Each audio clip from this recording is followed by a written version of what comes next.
Hi நண்பர்களே, இன்னைக்கு என்ன வீடியோன்னு பார்த்தீங்கன்னா பழைய சாதத்தை வச்சு ஒரு சூப்பரான சுவையான ரெசிபி தான் பார்க்க போகிறோம்.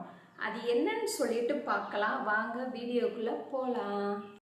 தேவையான அளவுக்கு பழைய சாதம் எடுத்தாச்சு. இப்போ தேவையான பொருள் என்னென்னா 3 கேரட் எடுத்திருக்கேன், 2 சின்ன வெங்காயம், தேவையான அளவுக்கு கருவேப்பிலை எடுத்தாச்சு. நீங்கள் பச்சை மிளகா சேர்த்துக்கிறனா கூட சேர்த்துக்கலாம். நான் பச்சை மிளகா சேர்த்துக்கல, அதுக்கு பதிலாக மிளகா அப்படி சேர்த்துக்கலாம். ஓகே, வாங்க எப்படி செய்யலான்னு சொல்லிட்டு பார்க்கலாம். இப்போ கேரட்டை நல்லா துருவி எடுத்துக்கிறணும். வெங்காயத்தை கட் பண்ணி எடுத்துக்கிடுவோம்.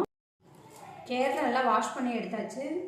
உங்களுக்கு தேவையான அளவுக்கு கேரட் நீங்கள் எடுத்துக்கலாம். நான் 3 கேரட் தான் எடுத்துருக்கேன். எனக்கு மட்டும்னால நான் 3 கேரட் மட்டும் எடுத்துருக்கேன். இதே நீங்கள் 5 பேர் அந்த மாதிரினா நீங்கள் கேரட் கூட அதிகமாக எடுத்துக்கலாம்.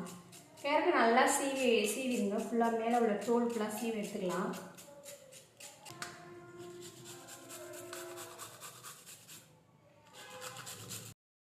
கேரட்டை நல்லா துருவி எடுத்தாச்சு. வெங்காயத்தை கட் பண்ணியாச்சு. கருவேப்பிலை கொஞ்சம் எடுத்து வச்சாச்சு. கேரட்டை இந்த மாதிரி துருவி நீங்கள் எடுத்துக்கிட்டால் தான் சாதத்தில் கேரட்டு மிக்ஸ் ஆகிரும். அதனால் நம்மளுக்கு சாப்பிடும்போது ஒன்றும் தெரியாது. இதை கட் பண்ணி போட்டிங்கன்னா அது ஒரு மாதிரியாக இருக்கும். இந்த மாதிரி நல்லா துருவி எடுத்துக்கோங்க. குழந்தைய ஒரு சில பேர் கேரட் அதிகமாக சாப்பிட மாட்டாங்க. நம்ம இந்த மாதிரி துருவி சாதத்தோடு மிக்ஸ் பண்ணி கொடுத்தோம்னா அவங்களுக்கு அந்த கேரட் அதில் இருக்கிறது தெரியாது. சாதம் நினச்சிட்டு நல்லா சாப்பிட்ருவாங்க. அதே மாதிரி குழந்தைகளுக்கு இது ரொம்ப ரொம்ப நல்லது. இந்த மாதிரி செஞ்சு கொடுங்க, கண்டிப்பாக அவங்க சாப்பிடுவாங்க. ஓகே, வாங்க எப்படி செய்யலான்னு சொல்லிட்டு பார்க்கலாம். அடுப்பு கடாயை வச்சு சட்டி நல்லா காயட்டும். சட்டி நல்லா சூடாயிடுச்சு. இப்போ தேவையானக்கு எண்ணெய் ஊற்றிக்கலாம்.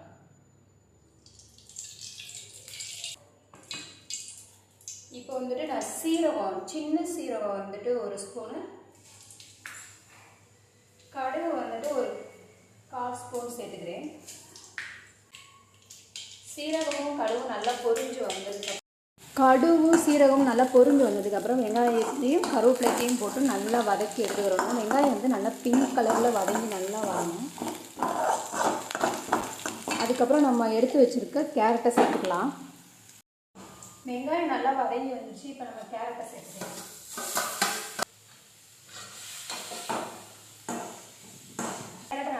விட்டுட்டு தேவையான அளவு மிளகாய்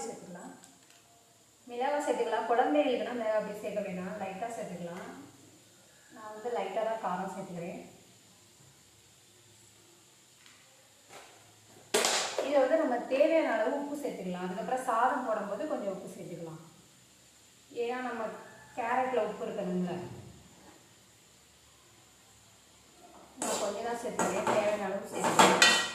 இப்போ கேரட் நல்லா வதங்கி வரட்டும். ஒரு 5 நிமிஷம் நம்ம மூடி வச்சுருவோம்.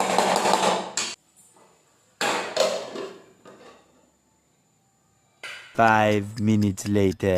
5 நிமிஷம் ஆயிடுச்சு. இப்போ கேரட் வெந்துருச்சுன்னு சொல்லிட்டு ஓப்பன் பண்ணி பார்க்கலாம். நல்லா வெந்துருச்சு. ஏன்னா சீக்கிரமே வெந்துடும். ஏன்னா நம்ம துருவி தான் போடுவோம். துருவி போட்டனால கொஞ்சம் நல்லா சீக்கிரமே வெந்துடும். இப்போ நம்ம இந்த அளவுக்கு நல்லா வெந்துருச்சு. நீ பாருங்கள். இப்போ நம்ம சாதத்தை சேர்த்துக்கலாம். கொஞ்சம் கொஞ்சமாக சேர்த்து நல்லா கிண்டி விடலாம். பழைய சாதம் அதிகமாக யாரும் சாப்பிட மாட்டாங்க, வேஸ்ட் பண்ணுவாங்க. அதுக்கு நம்ம இந்த மாதிரி செஞ்சு கொடுத்தோம்னா நல்லா சாப்பிடுவாங்க. நீங்களும் நல்லா இது சூடான சாதத்தை கூட நம்ம பண்ணலாம். ஆனால் பழைய சாதம் வேஸ்ட் பண்ணாமல் இருக்கிறது இந்த மாதிரி செஞ்சு சாப்பிட்டா வேஸ்ட் ஆகாமல் இருக்கும். நீங்கள் இதில் ஒரு முட்டையை கூட ஊற்றிக்கலாம். நான் முட்டை ஊற்றலை. பழைய சாதம் வேஸ்ட் பண்ணாமல் இருக்கிறதுக்கு இந்த மாதிரி நீங்கள் செஞ்சு கொடுங்க குழந்தைகளுக்கு. ஏன்னா குழந்தைங்க கேரட் சாப்பிடாது, பழைய சாதம் சாப்பிடாது. இந்த மாதிரி செஞ்சு கொடுத்தீங்கன்னா நல்லா சாப்பிடுவாங்க.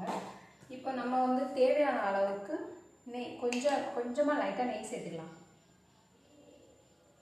சாதத்துக்கு கொஞ்சம் உப்பு சேர்த்துக்கலாம். நீங்கள் ஆல்ரெடி சாதம் வடிக்கும்போது உப்பு போட்டிருந்தீங்கன்னா அப்படியே சேர்க்க வேணாம். நாங்கள் உப்பு சேர்க்க மாட்டோம்.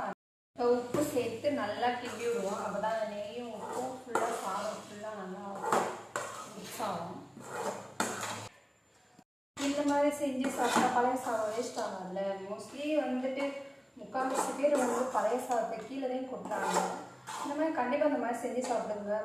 பழைய சாதம் கீழே கொட்ட தேவையில்லை, வேஸ்ட்டாகவும் ஆகாது, நம்மளுக்கும் நல்லது. பழைய சாதத்தில் தான் அதிகமான சத்தே உள்ளது. ஒரு 5 நிமிஷம் நல்லா மூடி வச்சிடலாம். அந்த நீர் ஃபுல்லாக கீழே இறங்கட்டும்.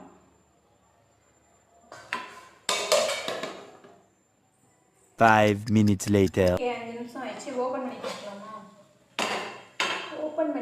இந்த நீர் ஃபுல்லாக நல்லா இறங்கிடும். பார்க்கவே அவ்வளோ இருக்குது. இங்கே பாருங்க, கேரட் பழைய சாதம் ரெசிபி ரெடி ஆயிடுச்சு. இப்போ ஓகே, வாங்க எப்படி இருக்குன்னு சொல்லிட்டு டேஸ்ட் பண்ணி பார்க்கலாம்.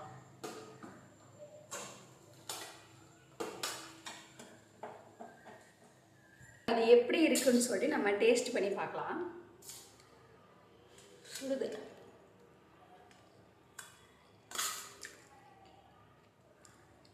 செம்மையாக இருக்குங்க.